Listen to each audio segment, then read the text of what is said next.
¡Ay, qué bonito perro! ¿Cómo se llama? ¿Como tú? ¡Ay, se llama Alex también! No. ¿No qué? ¿No se llama Alex? ¿Dijiste como tú?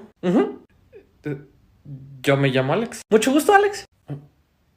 Mucho gusto. ¿Tú cómo te llamas? Como mi perro. ¿Y tu perro se llamaba como tú?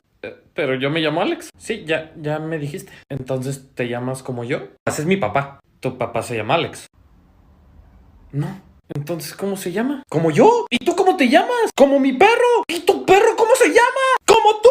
¡Yo me llamo Alex! ¡Mucho gusto, Alex! Como mi perro, tráete como tú. Como yo ya hizo la cena.